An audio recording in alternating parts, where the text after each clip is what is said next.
শ্রমিক, অস্থায়ী শ্রমিক, যারা দিন আনে দিন খায়, দিন মজুর, যারা বিভিন্ন স্কিমে কাজ করে, যাদের কোনো নিরাপত্তা নেই, কাজের কোনো সামাজিক নিরাপত্তা নেই, যে ভূমিহীন কৃষকের জমির দাম ছিল না, তারা সবাই জোরদার, জমিদার, মালিক, পুলিশ, এই স্বাধীন ভারতের পুলিশ, বাংলার পুলিশ হোক আর ব্রিটিশ পুলিশ হোক, তার বিরুদ্ধে লড়াই করেছে, নিজের বুকের কলজের রক্ত দিয়ে এই ঝান্ডাকে লাল করেছে। আজকে শুভেন্দু বড় বড় কথা বলছে,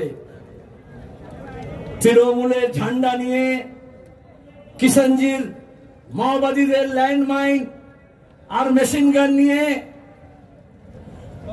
কি বলেছিল, মেদিনীপুরে লাল ঝান্ডা কেন, লাল ন্যাকড়াও দেখা যাবে না।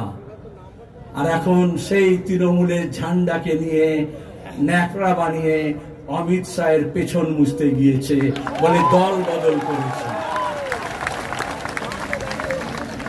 আমরা গর্বিত, আমাদের এই কর্মী বাহিনী,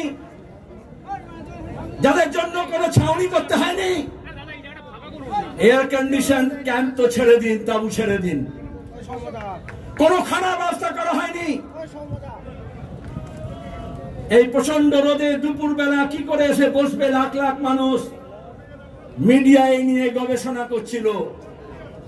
এই বাংলার দিশা পাল্টাতে, দশা পাল্টাতে আজকে আমাদের প্রকৃতিও সহায়, আজকে এত তপ্ত রোদ হয়নি, মেঘের চাদরে মুড়ে দেওয়া হয়েছে। কেন আমরা এসেছি? আমরা লড়াইয়ের বার্তা দিতে এসেছি। এখানে লড়াই শেষ না, আজ থেকে লড়াই শুরু।